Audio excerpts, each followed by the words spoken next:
646 memiliki keterampilan untuk membuat masalah kecil menjadi besar. Tadi malam aku sakit perut di rumah.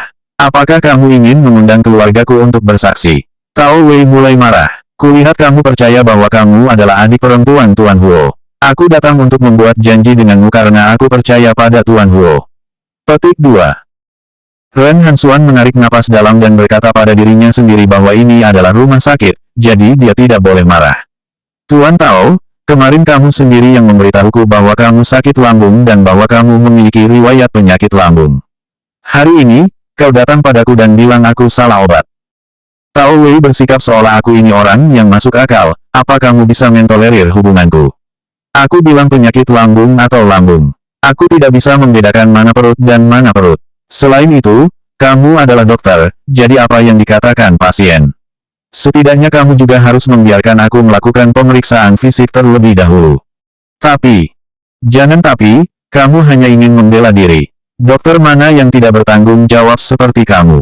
Semua tergantung pada pasien. Kalau begitu, aku bilang aku memiliki penyakit fantasi. Apa kamu terlalu malas untuk meresepkan obat dan langsung mengirimku ke rumah sakit jiwa?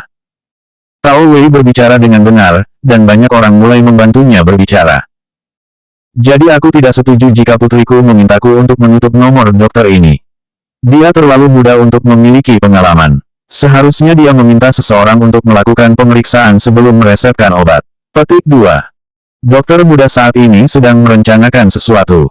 Petik 2. Mendengar tuduhan terhadap dirinya sendiri, membuat Ren Hansuan sangat marah. Tuan Tao, bagaimana bisa sakit perut dan perut tidak jelas? Apa kamu benar-benar dokter? Apakah dia tidak datang untuk bermain dan ingin mengejar Tuan Huo? Tao Wei sangat marah. Siapa yang bisa menjaga otaknya tetap jernih ketika sakit? Kau pikir semua orang sama sepertimu? Aku tidak peduli, kamu salah meresepkan obat ini. Kamu sebagai dokter tidak bertanggung jawab untuk dibawa pergi oleh pasien, jadi kamu harus memberiku penjelasan. Sekelompok wanita tua yang makan melon mulai lagi. Benar, gadis kecil ini terlalu tidak masuk akal. Untungnya, dia masih belajar kedokteran. Dulu, saat aku menjalani operasi di perutku, kepalaku terasa sakit. Petik 2. Sang Xia, sebagian besar dokter saat ini galak, dan mereka harus memperlihatkanmu wajah di sepanjang jalan. Jika bukan karena sakit, siapa yang mau datang? Hei, sekarang ini masyarakat seperti ini. Jika Anda meminta bantuan kepada orang lain, Anda harus tahan melihat wajah orang lain. Gerakannya terlalu keras. Tidak lama kemudian, direktur juga datang setelah mendengar berita itu. Huo Chengyu mengikuti direktur. Begitu melihat Huo Chengyu, mata Ren Hansuan berbinar. Ia buru-buru berlari ke depan dan berkata dengan sedih. Kak Huo, pasien ini kemarin datang ke dokter dan mengatakan kepadaku bahwa perutnya sakit, jadi aku meresepkan obat untuk mengobati sakit perutnya. Hari ini dia malah mengatakan bahwa aku salah meresepkan obat dan mencari teori. Petik 2. Huo Chengyu mundur sedikit untuk menjauhkan jarak dari Ren Hansuan. Dia datang untuk melihat Tao Wei ketika dia mendengar bahwa pasien yang membuat masalah. Jika tidak salah, Tao Wei dan adik iparnya memiliki hubungan yang baik. Tuan ini, haruskah aku memberikan penjelasan? Tao Wei membelalakan matanya pada Ren Hansuan. Aku punya penyakit lambung dan sering sakit lambung. Sebenarnya kemarin sakit perut, tapi secara tidak sadar aku mengira penyakit lambungku kambuh. Dokter wanita ini juga tidak mengizinkanku untuk melakukan pemeriksaan terlebih dahulu. Dia hanya meminta 2 kalimat dan langsung mengusirku. Jika dia meminta izin terlebih dahulu, dia tidak akan melakukan kesalahan tingkat rendah seperti itu. Faktanya, ini sangat kecil, dan tidak melanggar tubuh Tao Wei dan tidak membiarkannya terbaring di tempat tidur. Tao Wei memiliki kemampuan untuk membuat masalah. 647 untuk mengatasi kebutuhan yang mendesak. Hansuan meminta maaf kepada pria itu. Huo Chengyu tiba-tiba memberi perintah. Ren Hansuan sedikit terkejut. Pasien adalah yang paling utama. Apakah masalah ini akan menjadi masalah besar? Ren Hansuan menggertakkan giginya. Karena tekanan Huo Chengyu, dia tidak mau meminta maaf kepada Tao Wei. Kenapa kau merasa Hogol ada di pihak orang itu?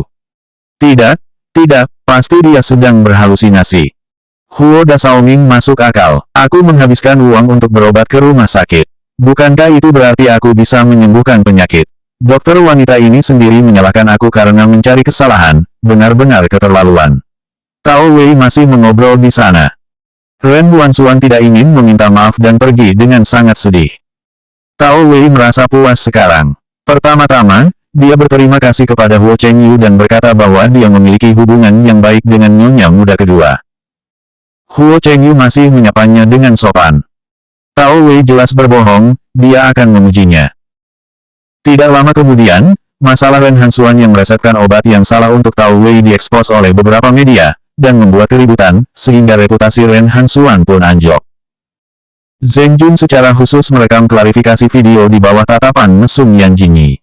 Dia dibeli oleh Ren Hanshuan untuk sengaja menjebak nyonya muda kedua keluarga Huo. Wajah Ren Hanshuan terlalu cepat seperti angin puting beliung. Ia dikelilingi oleh wartawan dan penggemar nyonya muda kedua, dan ia tidak berani keluar dari rumah. Saham grup Huo tidak hanya pulih tetapi juga mengalami tren kenaikan. Huo Xishan menyerahkan setumpuk foto ke tangan Yan Jingyi di rumah keluarga Huo. Yan Jingyi menatapnya dengan curiga. Dia membuka amplop yang membungkus foto itu. Foto itu menunjukkan adegan Ren Hanshuan bertemu dengan Yang Qing. Sejak kapan nyonya menyinggung bos pemilik keuangan Yixin? Yan Jingyi tidak mengatakan bahwa Sang sedang menyelidiki masalah keegoisan Yixin Xin dan menguap. Petik 2. Yan Qing menganggap Leng Yuxi sebagai orang yang begitu berharga. Melihat aku merebut pria yang disukai keponakannya dan membantu keponakannya membalas dendam padaku, bukankah ini sudah seharusnya? Huo Xishan sama sekali tidak merasa bersalah. Petik 2. Selanjutnya, apa kamu berencana melawan Yang Qing? Melihat suasana hatinya, tiba-tiba teringat sesuatu, Yan Jingyi mendekati Huo Xishan sambil tersenyum. Petik 2. Direktur Huo, menurutmu jika suatu hari Leng Yuxi memintaku untuk meninggalkanmu dengan cek, haruskah aku menyetujuinya? Huo Xishan meliriknya, hanya dengan cek, pihak lain bisa menuntutmu karena mencuri uang. Yan Jingyi seperti ingin tahu. Dia mendengarkan dengan serius. Lalu apa lagi yang dia butuhkan? Sang siap perlu menandatangani kontrak hadiah properti. Petik 2. Ternyata begitu, belajar dan belajar. Selain itu, saat menghadapi hal seperti ini, nyonya bisa memilih untuk menolak. Petik 2. Kenapa? Dia tidak bodoh, mengapa dia tidak bisa berurusan dengan uang? Huo Xishan menjawab dengan serius. Leng Yuxi tidak punya uang dariku. Petik 2. Meskipun kata-kata ini terdengar sedikit kasar, tapi itu benar. Hei, siapa yang mengira suaminya begitu kaya, dan dia masih perlu bergegas demi uang? Sore harinya, Yan Yingyi menelepon Tan Sangsang. Tanpa mengucapkan sepatah kata pun, Tan Sangsang tiba-tiba berteriak. Kamu bertemu penculik. Jingyi, aku menerima pesan teks yang mengaku sebagai Huo Sanxiao. Petik 2. Huo Zixing mengirim pesan teks kepada Tan Sangsang. Apa yang dikatakan Sang Xia? Petik 2. Wei, Ai menyuruhku untuk terus memainkan pacarnya, jika aku menolaknya, aku akan mengeksposnya ke media dan memaksaku untuk setuju. Petik 2. Sialan, Huo Laosan terlalu hina dan tidak tahu malu. Wei, Ai tenang saja, mungkin untuk memenuhi kebutuhan yang mendesak. Petik 2. Untuk apa mendesak? Yan Jingyi tidak menjawab, tatapannya tertuju pada jam dinding. Karena tidak lama kemudian, Patua Huo sudah sampai di rumah. Kakek Huo kembali kali ini untuk bertemu dengan pacar Huo Xixing. 648 pantas menjadi pria bajingan. Huo Zixing biasanya terlihat seperti 250, tapi kenapa dia bisa menindas wanita? Pantas saja dia bajingan. Jika Sang benar-benar mengikutinya di masa depan, dia pasti akan dimakan sampai mati. Tidak lama kemudian, terdengar suara Zhang Guoquan dari luar pintu. Kakek Beiming sudah kembali. Tuan muda kedua baru saja keluar, dan sekarang nyonya muda kedua ada di rumah. Petik 2. Setelah beberapa lama tidak bertemu, Huo Xian masih bersemangat. Kakek Jingyi sudah menonton film baru ini. Luar biasa. Semua generasi muda di keluarga Huo memang luar biasa. Petik 2. Yan Jingyi menutup telepon dan memeluk Huo Xian sambil tersenyum. Petik 2. Huo Qingyuan tinggal di sekolah selama 2 hari ini. Aku akan memanggilnya untuk kembali. Petik 2. Tidak perlu, gadis itu akhirnya ingin belajar, biarkan saja dia di sekolah. Petik 2. Yan Jingyi terdiam, terutama karena aku tidak ada topik pembicaraan denganmu. Selain itu, dia harus berencana untuk membalas Yang Qing. Sebagai seorang pria, Huo Xian lebih suka bergosip daripada seorang bibi yang menari di luar. Dia memberi Yan Jingyi hadiah terlebih dahulu, lalu menarik Yan Jingyi dan mulai bertanya kepada pacar baru Huo Zixing. Cantik tidak? Yan Jingyi menyindir. Huo Xian mengira dia benar-benar normal, dia masih sedikit tidak percaya. Sepertinya kakak ketiga benar-benar berencana untuk mengubah kejahatannya. Kali ini, jarang sekali dia tidak terlihat tampan saat mencari pacar. Oh ya, latar belakang keluarga gadis itu tidak bersalah, apa dia tidak punya hobi buruk? Bagaimana karakternya? Dia menarik napas dalam-dalam dan mencoba mempertahankan senyumnya. Kakek Beiming, dia adalah sahabatku, kita sudah saling kenal selama 10 tahun. Huo Xian mengangguk, sekarang dia merasa lega. Petik 2 titik titik titik. Halo, sahabat baikku, kamu pasti hanya bisa mempercayainya. Aku dengar dia adalah seorang reporter di Sengjin Daily. Wartawannya sangat baik dan bisa berbicara. Petik 2. Yang lebih baik adalah mereka mungkin memiliki cucu untuk Anda. Yan Jingyi terdiam. Tan Sansan tidak menyangka Huo Zixing akan datang ke surat kabar untuk menjemputnya. Dalam 2 hari terakhir, Wang Yunxiao sangat memperhatikan penampilannya, dan banyak rekan kerja mulai mengobrol dengan tenang. Setelah selesai berkemas dan baru saja keluar dari kantor, Wang Yunxiao tiba-tiba muncul dan menghentikannya. Sang, hari ini masih pagi. Apakah kamu keberatan jika aku mengundangmu makan? Tan Sansan selalu menjaga jarak. Sang Xia mendengar bahwa Liu Qingqing sakit selama 2 hari ini. Sebagai pacar, editor Wang seharusnya menemani pacarnya. Petik 2. Melihat Tan Sansan menyebut Liu Qingqing, Wang Yunxiao mendengus dingin. Dia baik-baik saja, hanya berpura-pura sakit. Petik 2. Pura-pura sakit. Tepat ketika dia akan berbicara, dia melihat beberapa rekan yang keluar. Tan Sansan buru-buru membungkuk ke arah Wang Yunxiao dan suaranya melebar. Terima kasih atas ajaran pemimpin redaksi Wang. Jika itu adalah masalahku, aku akan secara aktif memperbaikinya. Kalau begitu, aku akan pulang dulu. Sampai jumpa, pemimpin redaksi Wang. Petik 2. Wang Yunxiao juga ingin mempertahankan dia, dan Tan Sansan berlari dengan cepat. Wang Yunxiao Zenkeng ini, jika sudah punya pacar, dia masih saja datang dan memprovokasinya. Dia ingin menjadi bajingan, jangan sampai dia dimarahi. Dia berjalan ke pintu surat kabar dengan sedikit kesal. Tiba-tiba, dia melihat sebuah mobil sport yang sangat mewah diparkir tidak jauh dari sana. Beberapa rekan itu belum pergi. Kalau tidak ada 10 juta, pasti tidak akan bisa diambil. Petik 2. Pemilik mobil turun. Pemilik mobil turun, dan dia terlihat tampan. Petik 2. Merasa pemilik mobil ini agak familiar. Tan Sansan tidak bisa menahan diri untuk tidak mendongak dan melihat ke atas. Bukankah itu Huo Zi? Apa yang dia lakukan di sini?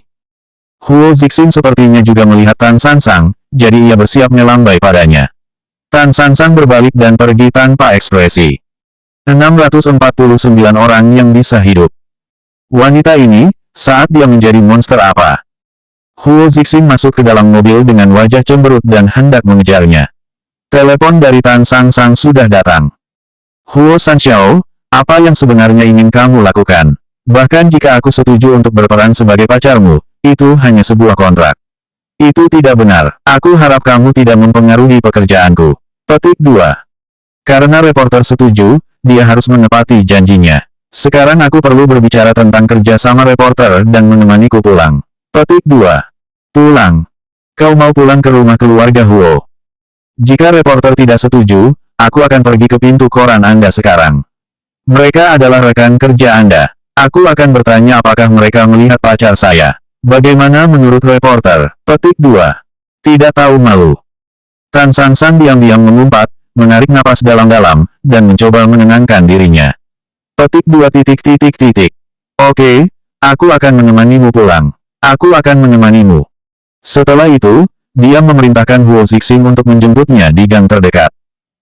Huo Zixing sangat senang ketika ia berhasil menerima Tan Sansan. Ia memang teman kakak ipar kedua. Ini berbeda dengan gadis lain. Lihat, betapa menggemaskan. Melihat Huo Zixing memandangnya melalui kaca spion dari waktu ke waktu, Tan Sansan hanya meletakkan topinya dan bersandar di pintu mobil dengan tangan melingkar di dada. Ketika dia tiba di rumah keluarga Huo, Tan Sansan sudah mencium aroma makanan yang kuat. Tuan muda ketiga, masakanmu sangat enak. Petik 2. Huo Zixing sangat senang, Sang Xia pasti enak, dan Sang bisa sering makan. Petik 2. Sang, jangan berteriak begitu ambigu, aneh. Huo Zixing menjadi semakin agresif. Ia mengulurkan tangannya untuk menarik tangan Tan Sangsang dengan paksa. Tan Sangsang siap menyingkirkannya. Ia juga meningkatkan kekuatannya. Petik 2. Sekarang reporter itu adalah pacarku. Kakek khusus datang untuk melihatmu. Kalau tidak, mengapa aku membawamu kembali ke keluarga Huo? Jelas-jelas dia tidak akan bisa bersama dengannya selama 8 tahun, kenapa sekarang terlibat? Tan Sangsang agak tertekan. Zhang Duokuan terus berdiri di pintu dan menantikan mereka. Ketika melihat mereka berdua, dia bergegas ke dalam rumah dengan sedikit bersemangat dan berteriak, Tuan Beiming, Tuan Muda ketiga sudah kembali. Terdengar suara Huo Xian yang sedikit tegas. Apakah gadis kecil itu membawanya? Sang Xia membawanya. Keduanya saling berpegangan tangan dan terlihat sangat manis. Petik 2. Mendengar itu, mata Huo Xian pun menyipit.